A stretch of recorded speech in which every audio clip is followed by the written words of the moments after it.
What is up, viewer out there watching this video like a rock's back here, bringing you this time another prime Vancouver Canucks team here in NHL 18. Last time, we had the prime prospects of our organization today. This time, we're going over the prime Vancouver Canucks team of 2010-2011, the Stanley Cup Finals achieving Vancouver Canucks.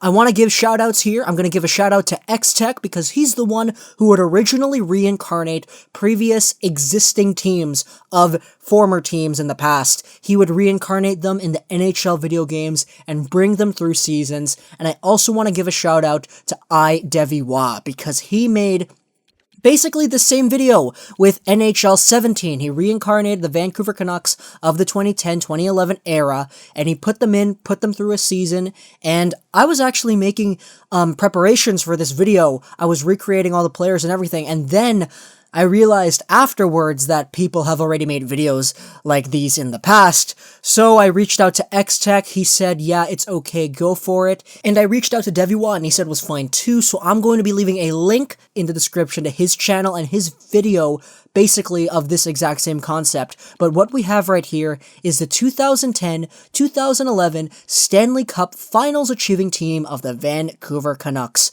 Let's look at the lines. It turns out the assistant coach just changed up the line, so I'm going to be over here switching things around back to how I had them before. Let's get him over here. Yeah, Malhotra going down to the third line defense.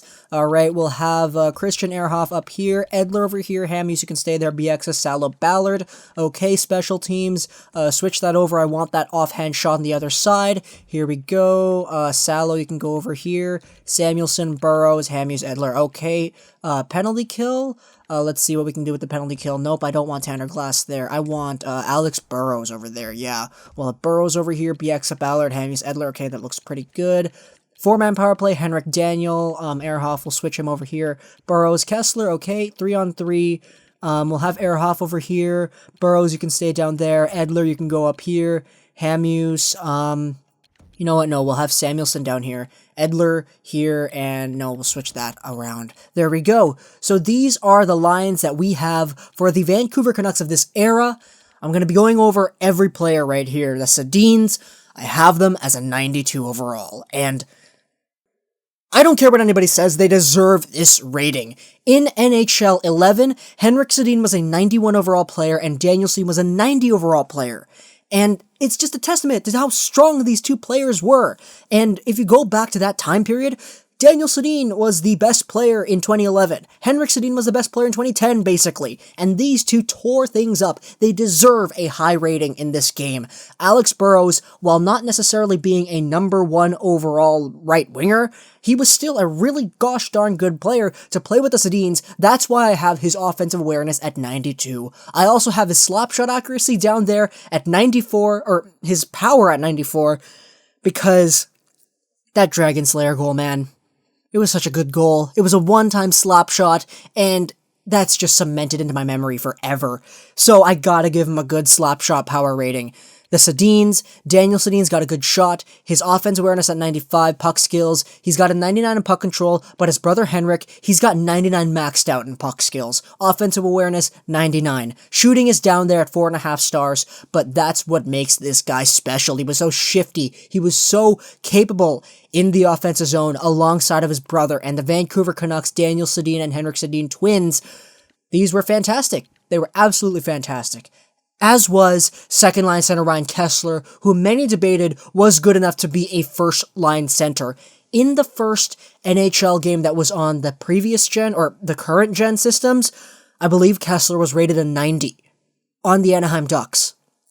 And if we're taking a look at the prime Kesler that was against the Nashville Predators, an absolute monster, that was a first-line center on Team USA at the Olympics, he absolutely deserves a 90 overall because he was a really good two-way sniper. You could just, 40 goals. Watch all of Ryan Kesler's goals from 2010-2011. They were fantastic. A lot of them were just pure snipes. Samuelson is over here as well. We got Mason Raymond. Mason Raymond, he's got 99 speed because of course he does. He was fan-flipping-tastic playing with this second line here. Samuelson, I'm going to leave him on this side right here. I could take Higgins up, put him over here, and replace Samuelsson with a Jeff Tambellini, but I didn't make Jeff Tambellini, and I want to make this injury-free. So I turned injuries off. That means that Nathan Horton's not going to get destroyed, Aaron Rome's not going to get suspended, and Mason Raymond is not going to have his back ultimately, destroyed as well. Samuelsson, I want him to be healthy, so he'll be playing the entirety of the season and the playoffs. Rafi Torres is down here. I have him at 83 overall. Look at these physical stats. Maxed out, 99 in everything except for durability. He was an absolute pest to play against, as was Maxime Lapierre, who was an 80 overall right here. He was actually really, genuinely treated well in the NHL games. I believe it was an 80 or an 81 or a 79 in the NHL 11 and 12 games. So yeah, he was pretty good. Yannick Hansen over here, I have him at 81. He's got really good speed as well, just like Mason Raymond, because he deserves that. Tanner Glass is over here at 79. Manny Malhotra, I have him down here in the 4th because he was injured, and he did come back, but he was a genuinely good player. He was our second-line power play guy, and I have him here because this is where he was playing in the finals. Of course, in the regular season, you can say it should be like this, but Maxime Lapierre and Chris Higgins, they were trade deadline acquisitions, so I'm going to have Lapierre up here because this is where he played in the finals. Malhotra's going to be down here. Higgins is going to be down here as well, because this is how the lines were supposed to be. Higgins, even though he played up here, I don't want to have him up here because Samuelsson is supposed to be up here.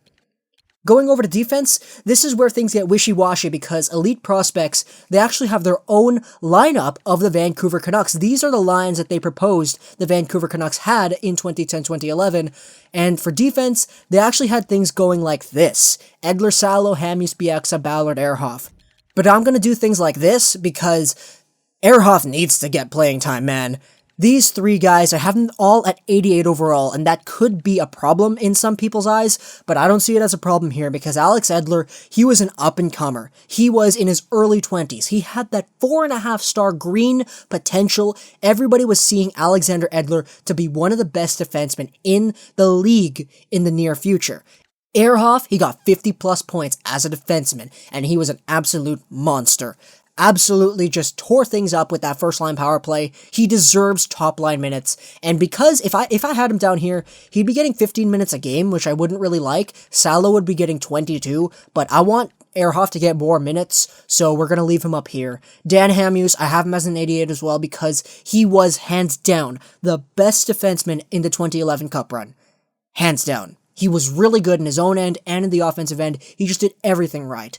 Bieksa's over here as well, defensive defenseman. He laid back a little bit. His skating, physical, and defensive stats are higher than his offensive stats, but it's okay because Bieksa was a good heart and soul kind of guy.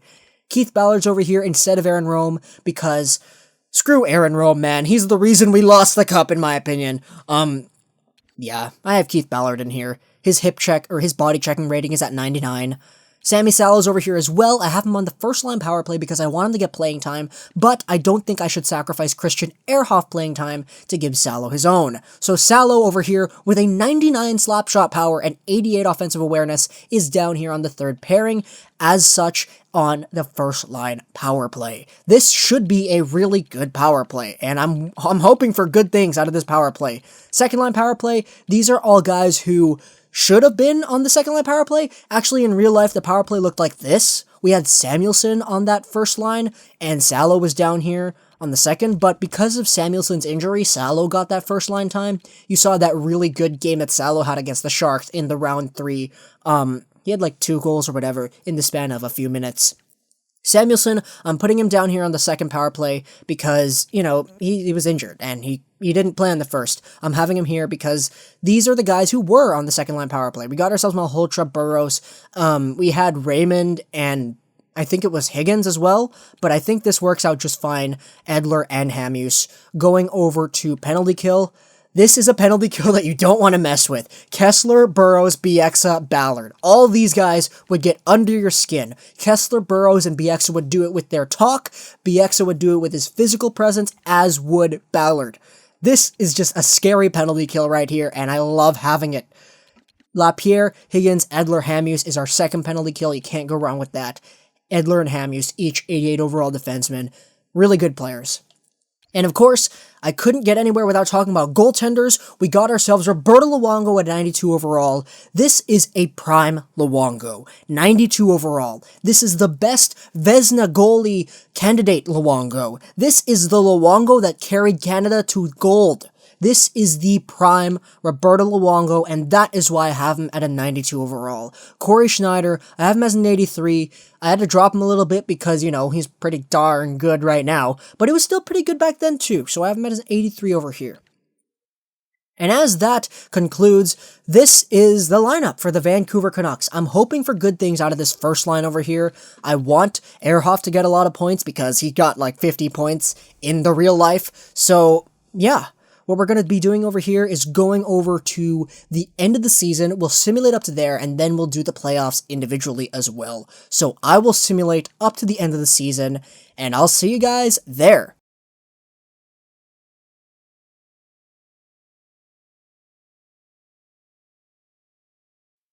And there you have it, the Vancouver Canucks. We went 49, 26, and 7. Wow, that's not as good as the real-life team. That's 105 points, and the Utica Comets, oh my god, they're stacked. And the reason, I'm just gonna say it right here, the Comets, yeah, they're what the heck happened here? The Comets are stacked because, well, all the current Canucks players had to go somewhere, right?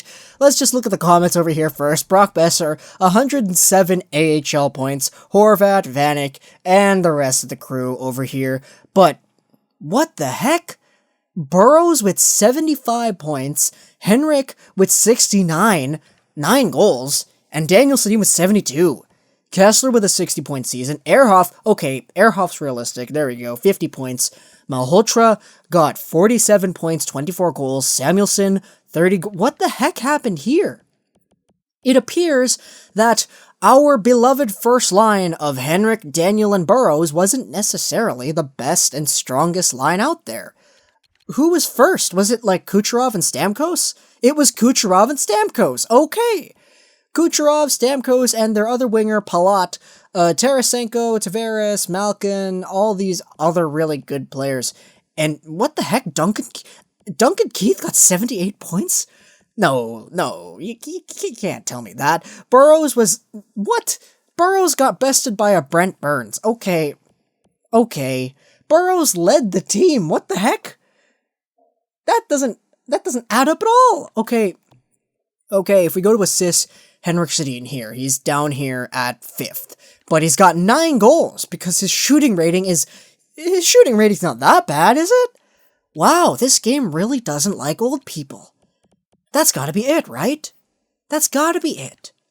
That's absolutely gotta be it. Burrows is 36. Henrik and Daniel are 37. It's because they're old, right? If they were like 25, they'd be getting way more points.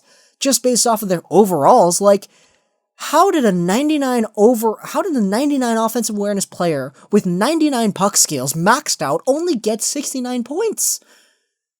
That's crazy. Oh my god. Okay.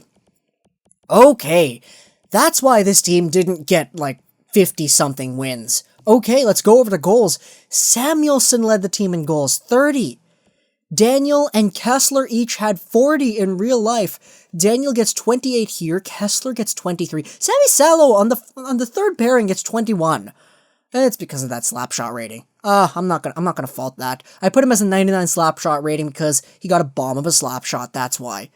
Torres got 15, 10, 25, that's realistic. Ehrhoff, he got 44 assists, okay.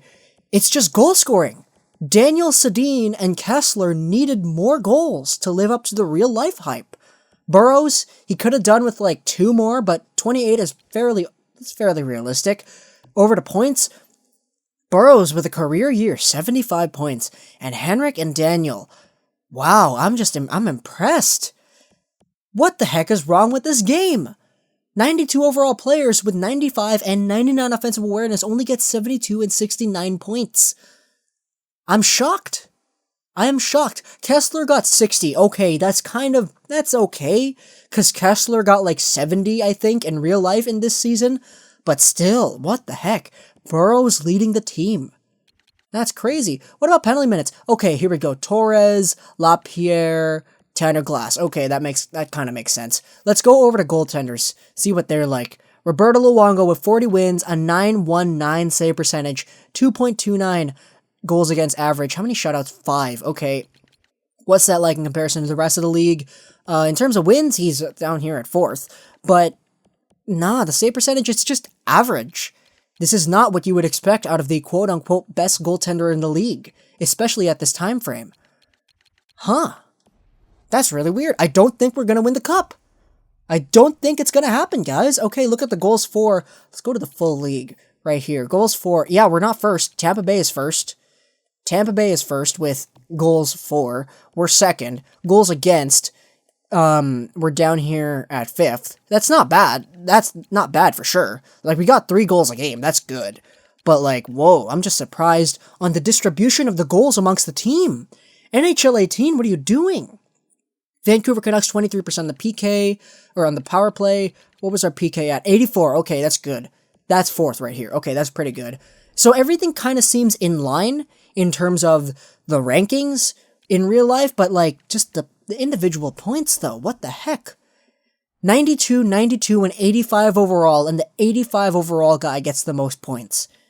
That's incredible. Let's simulate the playoffs right here. Let's simulate 2 weeks, 3 weeks. All right, San Jose in the first round. What are we going to do here? What are we going to do? Are we going to lose? I don't know if we're going to lose. All right, so game 1 we win. Game 2 and 3 we lose. Game 4 we lost again. Are we going to be eliminated in the first round? Wow, what the heck? Come on, game. What in the world? What? NHL 18. Even in the video games. A prime Vancouver Canucks team of 2011 players. They're not able to get it done. What the heck? What the heck? This is crazy. Like, just in the normal lines. Sedin, Burrows, they weren't, like, we had no 100-point getters. And Tampa Bay had 2. What's the distribution of this game? Let's look at the playoff stats. Playoff stats here. So, playoff stats, Samuelsson, Malhotra, Burrows, Kesler. Where are the Sedins? Why'd they only get 1 point each? 5 games, Henrik and Daniel each get only 1 point. And it's an assist. What? What happened? Was our whole offense carried by the power play and the second line? What the heck? Power play points. Okay, Samuelsson, Malhotra, and Burrows. Yeah, this is the second line power play. This is the second line power play. Our San Jose just completely shut us out. San Jose got our number. Wow. That was a failure of a video. That was an absolute failure of a video, guys. And if you want a good version of this video, go over and check Deviwa's version, because I think the Canucks made it to the finals in that one. So yeah, you can watch his version. I'll leave a link to that in the description. My version was a complete failure. This sucked. What in the world? It's because they're old, isn't it? It has to be. It has to be because they're old. If they were younger, I'm sure they'd get more points, right? Right? Wow, I'm very impressed. I'm very impressed, and I gotta do this again with some other teams, guys. I gotta do this again. Hope you guys enjoyed, maybe not, this video. It was a weird one, and I don't like the outcome at all. I think it was a good concept, but the outcome was just horrible. Twitter +things down trolls like not stressing and gaming. Also check out Deviwa's version of this video. It's much better than mine. And bye.